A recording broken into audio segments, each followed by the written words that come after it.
Hello beautiful soul! Welcome back to my channel. This is my channel. I'm from Japan, kabayan. Sagittarius, this reading is for you. Tingnan natin na iyong August 1 to 15, 2025. Habol tayo. Maraming salamat muna sa mga subscriber, new subscriber, cross-watcher, at sa mga bagong pasok dyan. Welcome na welcome kayo sa bahay ni Ate Aimee. Salamat din sa nakakataba ng puso niyo mga comments at sa mga nagpa-personal reading. Marami pong salamat. Kung gusto niyo na energy niyo lang talaga, ang gusto niyo makuha natin, all the details is in description below. This is a general reading kabayan Sagittarius. Kunin mo lang ang sayo at itapon ang hindi naman sayo. Maaring vice versa, energy mo, energy ng person mo, energy ng malapit sa puso mo, nangyari, nangyayari, or mangyayari pa lang. Use your own intuition, lawakan nyo ang inyong isipan. 246, okay na pala. Tandaan nyo ha, energy reading tayo. Ano man ang gender mo, ano man ang edad mo, if this is your energy, it's good. Kayo pa rin ang makapagpapabago ng inyong buhay. Sagittarius ha. Para kay Sagittarius. Okay. Kuha na tayo ng mga cards. Sagittarius in August 1 to 15. Huwag kayo masyadong maapektuhan sa ating reading kasi energy reading ito. Ipapaalala ko lang ulit sa inyo ha. Para kay Sagittarius.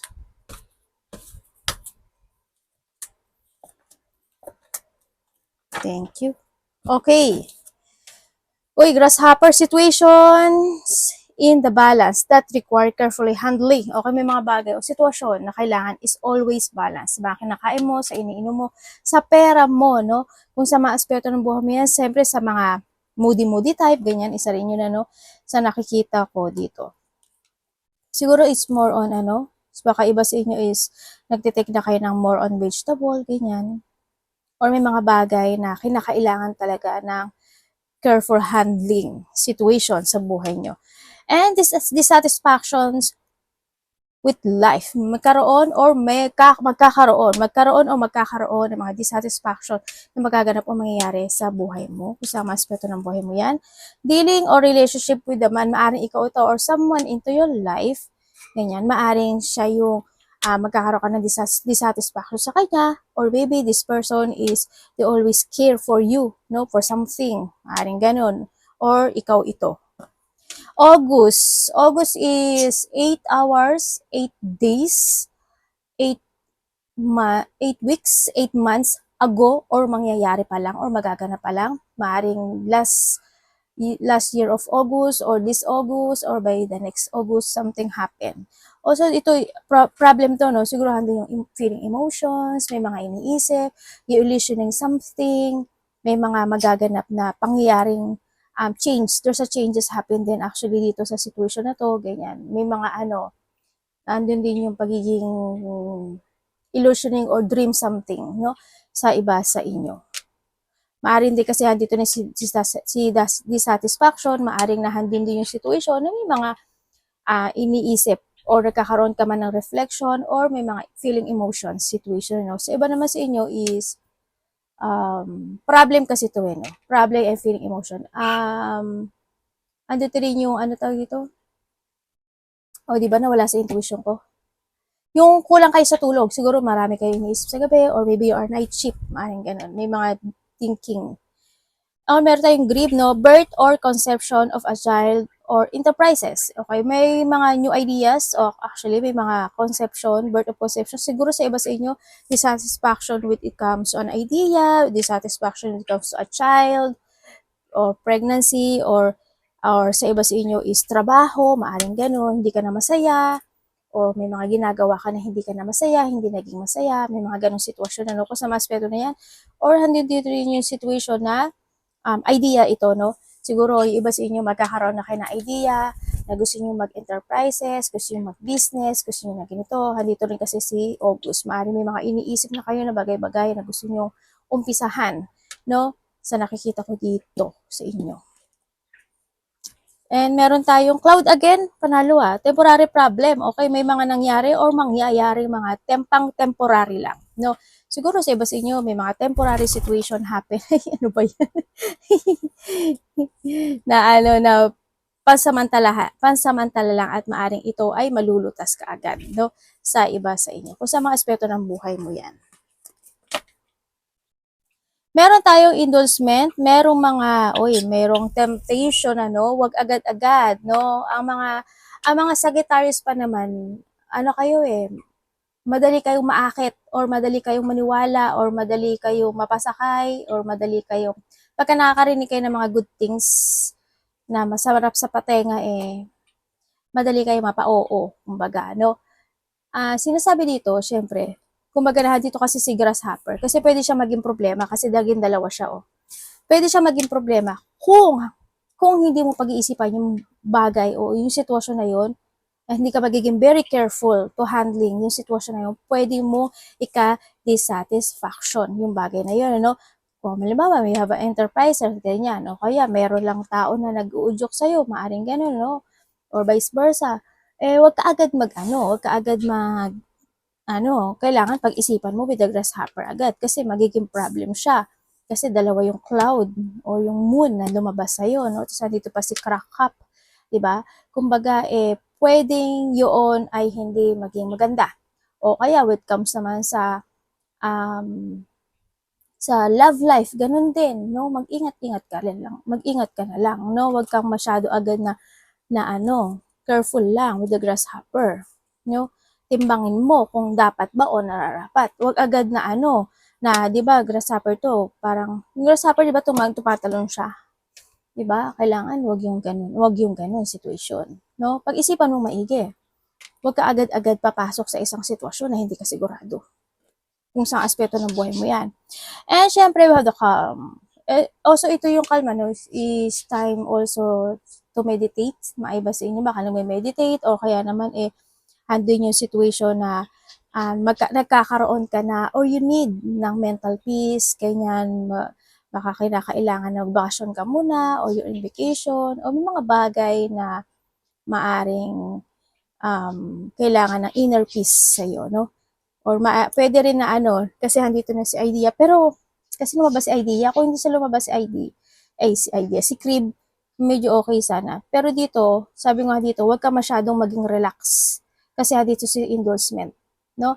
Huwag ka masyadong relax in any situation. Pero, when it comes dito sa 14 and 52 kasi, sa 14 kasi is you need to focus to yourself. You need to focus to your idea. You need to focus to the future. Ibig sabihin, kailangan mong buuin o i-structure or i-reveal yung sarili mo. Or maybe, a dreams come true. Maaring gano'n kasi dito rin si Creep. Maaring gano'n sa iba sa inyo.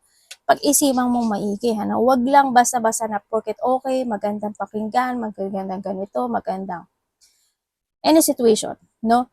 Or maybe hindi you are resting time. Maaring ngayon is nagre-recharge ka into yourself. Maaring ngayon is nag-quick time ka muna o nag-take time space ka muna sa sarili mo. Maaring ganun sa iba sa inyo, no? Yun nakita ko rin sa inyo. And we have libation. Yung iba dito is, siyempre nahandin yung have faith. Handi yung faith nyo when it comes to universe and to God. Yan ang nakikita ko sa inyo. Very religious yung iba sa inyo. And also, may mga tao or ikaw or someone is may pagtulong. Nahandito rin yung cooperation actually dito when it comes to sa libation, cooperation, andin yung praying or collaboration, partnership also, pagtutulungan also, nahandito rin siya, no, pumapasok siya doon. Maaring may mga ganong sitwasyon na magaganap po ng mangyayari sa'yo. And merit making. Ay, oo nga, no. Nandito na yung may mga sitwasyon na magkakaroon ng merit sa mga ginagawa mo. No, lalo na pag gumawa ka ng maganda into your life or maganda sa kapwa mo, yan, may mga good things happen sa buhay mo. Siyempre, isa rin dito sa pagtulong din kasi ito na yung morality and humanist. Kumbaga, kung ano yung ibinato mo sa isang tao rin kasi, or ano yung binigay mo sa kanya, babalik yun sa'yo. Pero wag ka naman magawa ng gagawin ko to kasi para bumalik sa akin is good things. Dapat bukal din sa loob, no? Sa nakita ko. Pero, kasi handito si endorsement, no? Handito si crack cup. May mga tao na pwedeng magbait-baitan sa'yo. na hindi naman magiging totoo sa'yo, no? May mga tao na pwede rin na ano yung parang yun nga, yung parang mga ano ba tawag dito? Sa kanta santong kabayo. Ay, hindi ko alam. Hindi ko alam eh. Basta mag-ingat na lang kayo, ano? Mag-ingat kayo sa mga ganyan. Kaya handito si grasshopper, kaya nga careful handling, di ba? You need to be careful in any situation into your life. So nakita ko dito. And syempre, meron tayong temperance, tower. May tower ka, di ba? Di ba? Like I told you. Kasi nandito siya, lumabas kasi dalawang moon mo. Kaya nandyan. Kaya sa tingin ko, yun na yun. O, tumama naman. Sinasabi ko. No, tingnan natin ang iyong ano. Okay, this 1 to 15 is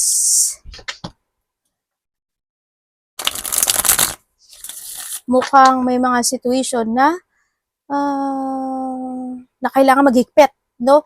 Dito sa sitwasyon mo. Siguro di sa time na kailangan maghigpit sa buhay mo, lalo na pagdating sa pera mo. Sa nakikita ko dito, may mga situation na unexpected, unexpected din. May mga naganap o magaganap sa iba sa inyo. May mga mapag-uusapan din, ano, or pag-uusapan ka ng mga tao sa nakikita ko dito. Yung mga bagay na maari din na nagtitiisa, nagtitimpi ka, ganyan, nahadun ka sa point na yun, ano, sa nakikita ko dito. Iba naman sa inyo ay you are going toward to a new situation into your life. Maybe mayro ka na tatahakin, na new path sa buhay mo after na dissatisfaction with the crack cut na nangyari sa buhay mo. Ngayon is ando na yung pag-withdraw or pag-letting go or pag-escape dun sa situation mo in life, no? Meron ka ng bagay na tinatahak na ngayon, no? Or bagong pagtahak ng buhay mo. So, iba naman sa inyo is pagtitiis ito sa nakikita ko dito.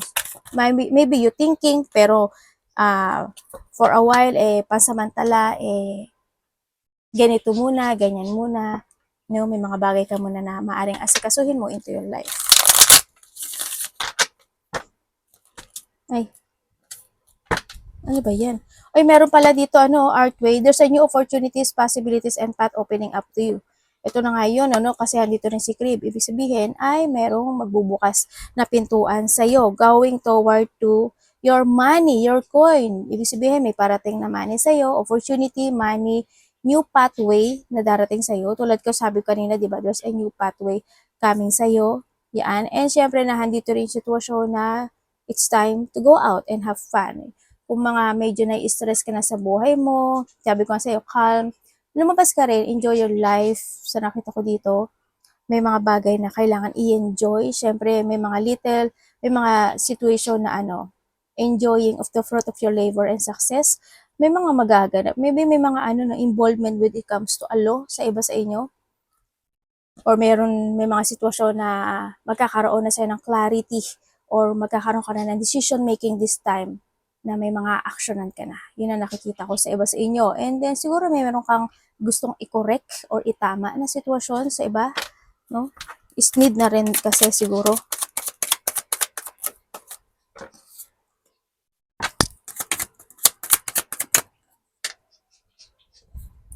Universe, ano to? Tapos na to? Pinag-iisipan. Okay.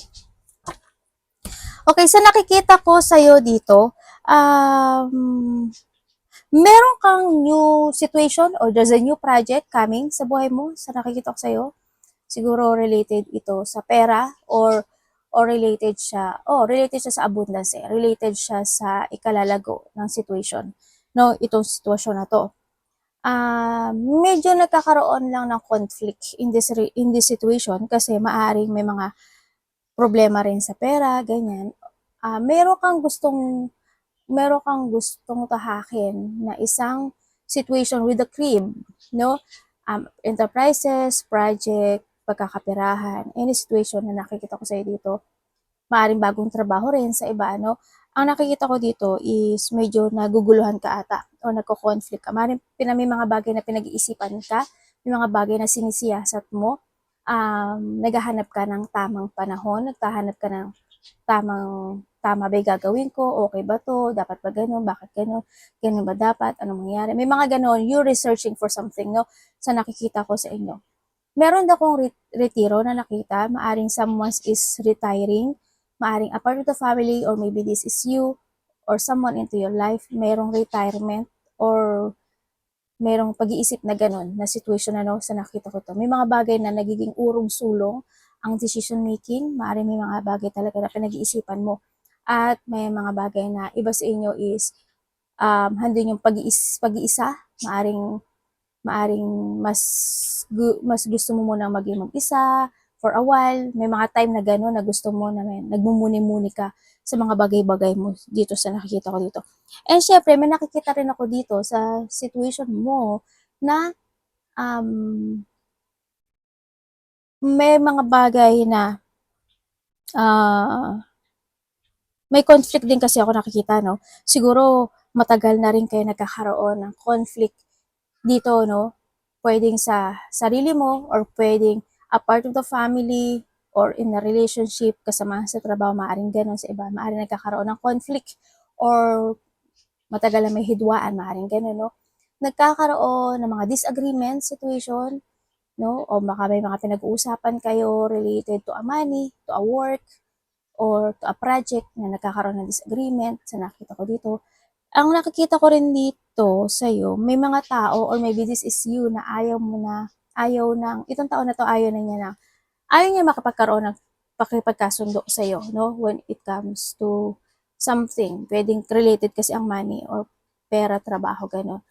May mga lack of collaboration, lack of teamwork situation, ganyan. Sa nakikita ko sa'yo.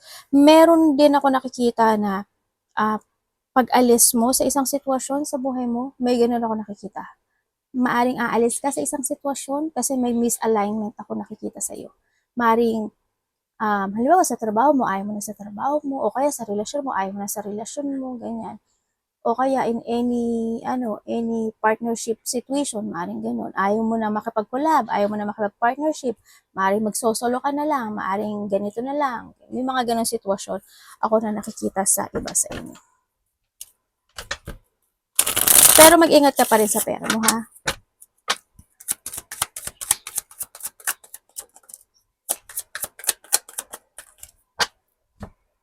Ano ka? Okay. Okay, so nakikita ko sa'yo dito, may ano, no? Kailan to? Kailan to, Universe? 7?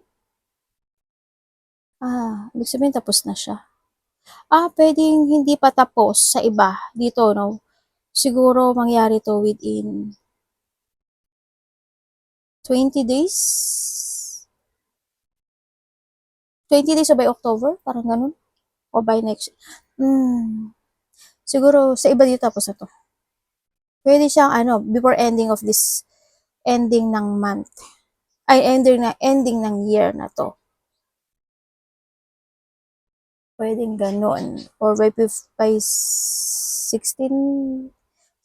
days, 16 weeks, or 20 days, 20 weeks, maaaring ganon. Sa iba, or 6 man yan. No? Hindi kayo lahat to. Sa tingin ko, kung maglalayag kayo sa barko o sa tubig, no, mag-ingat kayo. Kasi merong kapahamakan na magaganap o mangyari related ang tubig. Ganyan. Pwede siyang related to calamity, pwede siyang crisis, situation, pwede siyang disaster, ganyan. May mga magaganap na gano'n. Kaya mag-ingat kayo related to water, no? Sa nakikita ko sa you need to be aware ang sinasabi dito. Okay, sa iba naman sa inyo, sa nakikita ko dito is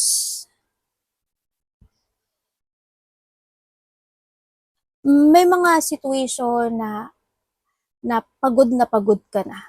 Alam mo yun? Na pagod ka na and ready to let go ka dun sa bagay na yun o sitwasyon na yun. So nakita ko, kasi nang nakikita ko sa'yo parang maninindigan ka na this time. Yun. May mga naganap o nangyari sa buhay mo na hindi talaga totally naging maganda. There's a massive changes happen sa buhay mo.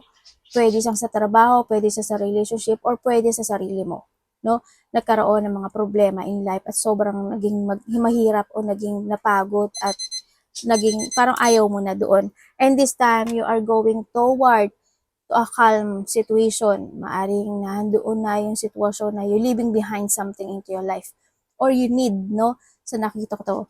Ang sinasabi rin dito is accepting a lesson, no? Kung may mga bagay na kailangan ma-accept yung lesson na yun, gawin mo, you need to learn from the past and magkaroon ka ng there's also transformation coming sa iyo, no? May mga transformation na magaganap o nangyayari sa buhay mo ngayon. Magkakaroon na rin sa iyo ng awakening, no? Siguro maa-awake ka sa isang sitwasyon mo sa buhay mo this time. May mga situation na you want to let go, yan yun. And, or you need to let go because it's done. No, ang sinasabi to. Let go the past and it's done. Hindi sinasabi ng taas dito. Kumbaga, there's a new beginning happen sa buhay mo. May mga change of decision making happen into your life. And then, merong may mga bagay na magkakaroon ka ng self-evaluation sa sarili mo. Siguro when it comes to self-evaluation, yung mga bagay na you want to let go o yung mga bagay na you want to decide to change. May mga ganung sitwasyon ako na nakikita sa'yo. May paglipat ako nakikita. Hindi ko alam in what way yung paglipat mo. Siguro lilipat ka ng trabaho, lilipat ka ng lugar, ng place, ng paumaga, panggabi, o kaya lilipat ka ng bansa. Ganyan, pwede rin yun. O kaya nasa section mo ka, lilipat ka sa section 2. Ganon, may paglipat situation.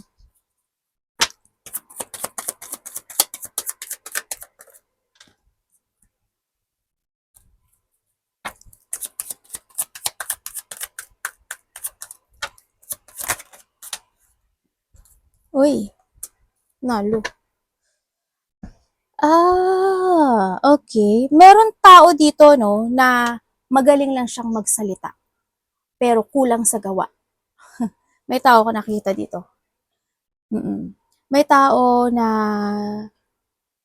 kumbaga, ano lang siya, puro salita. Kumbaga, pangako siya na pangako, hindi naman niya natutupad, mga ganun sitwasyon. Kasi same kayo na energy eh. Maaaring same kayo na Aries, Leo, Sagittarius, maaaring ganun. Also, we have the cups din kasi. Siguro iba dito is Pisces, Cancer, Scorpio. Yan ang nakikita ko dito. Or ano man ang element na yan, kasi element lang naman to eh, hindi naman siya Kasi ikaw pwede ka naman, ikaw fire sign ka, pwede ka di ba? Ito, tamo pentacle to, di ba? Pero ikaw to, di ba? Pwedeng ikaw yan. Kumbaga element lang kasi to, ha? Wag yung masyadong And then yun nga ang nakikita ko, itong tao na to, magaling lang siyang magsalita pero when it comes to a promises, hindi niya kayang mangako. Ito, maaring this person always say sorry sa'yo. Sa nakita ko ito, pwede siyang kasamahan sa trabaho mo, pwede mo siyang kapartner o karelasyon sa iba sa inyo. Kung tutuusin, 2 person ang nakikita ko dito, no? Yung isa dito is super loving sa'yo. Yung isa dito is kapatid mo, asawa mo, or anak mo, kung may anak ka, ganyan sa nakikita ko sa inyo dito. And yung tao na to is nakikita ko medyo abusado siya or controlling. Sana hindi ka nakakontrol ang situation mo this time. Sa nakikita ko dito, may pagka-dishonest, siguro nga because they always say sorry sa'yo, palagi siya nagsisinungaling o hindi nagiging totoo o hindi siya marunong tumupad sa kanyang mga sinasabi. Sa nakita ko dito, manipulative, meron, and then wala sa katwiran, yes, meron. Ako nakikita dito.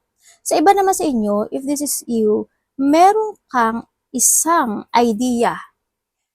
You have an idea na you want to make it real, no? Sa nakikita ko sa inyo, pero napanghihinaan ka ng loob. Kumbaga, you want to follow your heart by dun sa sitwasyon na yun, pero mahina yung loob mo, no? Hindi ka makapag-desisyon dito sa nakita ko dito. Pero, ang nakikita ko sa'yo, malakas yung loob mo, no?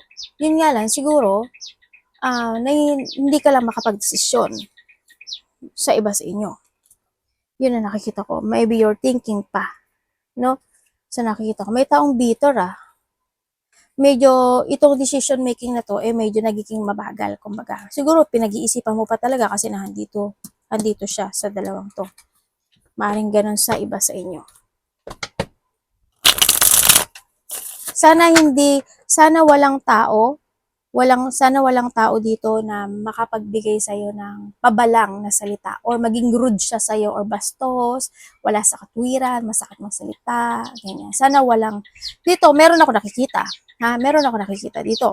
Pero syempre, I hope, kaya ako sinasabi na sana, kasi ayoko mangyari sa inyo yung energy na nakukuha ko. Kasi may na-receive ako na alam niyo lahat ng ano niyo, ng comments niyo, binabasa ko yun kasi kinukuha ko yung pangalan niyo para makuha ko yung energy niyo. Pero minsan may nababasa ako na, bakit ganun?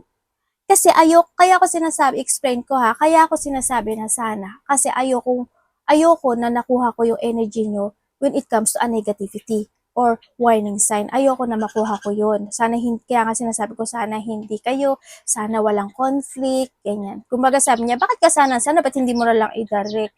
Parang ganun. Kaya, yun i-explain ko lang yun para mas maintindihan nyo. Kasi ayoko na energy nyo yung makuha ko when it comes to a warning sign. Gusto ko maging clear yung energy nyo. Hindi ko makuha yung warning sign about, kung energy nyo to sana wag naman. Pero idadari ko sa'yo, may nakita ko ditong gano'n na sitwasyon, no?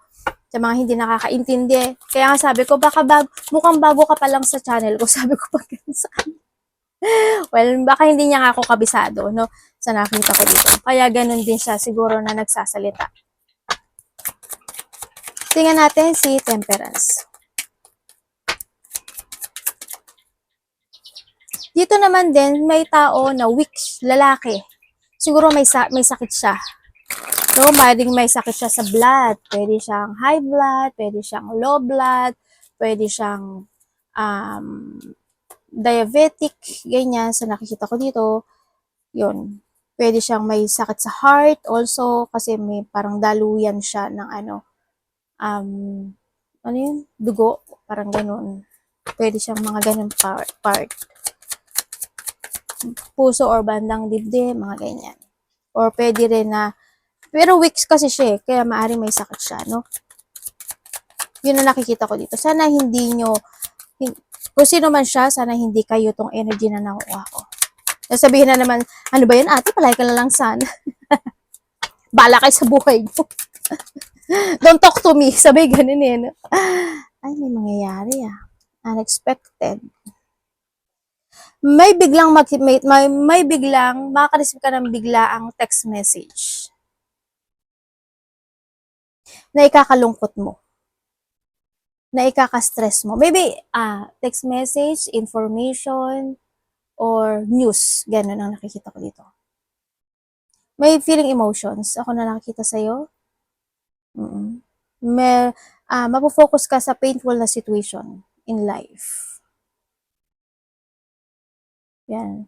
Meron, okay. Sa iba dito, tapos na to. Nalakpasan nyo na. Congratulations sa mga nakalakpas na dito, no? Yun na nakikita ko. Pero may nakikita ko ito, a part of the family, ikaw or someone, may tao ako nakikita na hospitalization, maaari magpapa-check up, doctor, hospital, confine, paralyzed. Yun ang nakikita ko dito. And then, may mga celebration. Also, may mga celebration, getting together, having fun, happiness, and joy. Siguro, iba dito, getting together na close relationship, family unity, reunion, surprise parties, event, maaring gano'n, no? Or sa iba naman is may mga pupuntahan kayong wedding, o kaya mga celebration, maaring gano'n. Iba dito is may mga achievement na goal sa buhay mo, maaring may mga malalakpasan ka this time, malaki man o maliit yan, maaring may malalakpasan ka sitwasyon ngayon. May coming home, hindi ko alam kung may darating na taga-ibang bansa, taga-ibang probinsya, or ikaw ang uuwi ng Pilipinas, or uuwi ka ng probinsya, or someone is paputungo sa'yo, no? May ganun ako nakita. Or baka sa kabilang barrio mo lang, may biglang yung friend mo nakipagkita sa'yo or family, maaaring ikaw to, ganun. Ganun, may nakita akong ganun na situation sa iba sa inyo. And nakikita ko rin dito is, yes, may pagtatapos ng mga problema sa buhay mo, no? Kumbaga, nagkaroon ng burden, struggle, problem, situation, naging masyadong mabigat yung situation mo, and now this is the beginning of a new situation into your life. Sa nakikita ko dito, you're taking to the higher path, and nakikita ko naman din na you're bringing balance na sa ngayon. Sa nakikita ko sa dito, may mga situation na rin na you're starting to take it action, something to create, something to your life, and then may mga new beginning of intention situation, no? Maaaring nagkakaroon ka na ng mga gusto mo na umpisahan to, gusto mo na gawin to, maaaring gano'n yung iba sa inyo, no? May mga gusto na kayo i-create sa iba. Sa iba sa inyo is there's a new beginning of na parang you want to concentrate na dun sa bagay na yun. Ganyan. Iba dito is a new opportunity. Yun ang nakikita ko sa iba. Congratulations. Focus na kayo dyan, no? So nakita ko anong opportunity man yan. Yan, ang nakikita ko dito. Creativity, pero iba sa inyo medyo kulang ata tulog, ano? Maaring pagising-gising kayo sa gabi o nagigising kayo, no? Sa pagtulog nyo, sa nakikita ko dito. Maaring mga nahahatak pa rin kayo ng nakaraan. Maaring may mga pa rin, worrying, sa iba, stress, anxiety, depression, o kaya naman may mga inaalala lang kayo, o kaya iba sa inyo is maaring nagkakaroon ka ng insomnia or may migraine, palaging masakit ang ulo, sumasakit ang ulo, may mga ganun sitwasyon. Ako nakita, there's a bullying din, ano? Sana, ito na naman ako si Sana. Bahala nga kayo dyan. May bullying ako nakikita dito. Yun ang nakikita ko dito. Yun, may pambubuli na nangaganap o nangyari. Syempre, there's a battle. Sa iba, conflict to malaki man o maliit may conflict. May mga tension pa na hindi pa totally natatapos. Yun ang nakikita ko sa inyo, sa iba. Arigatou namaste, God bless.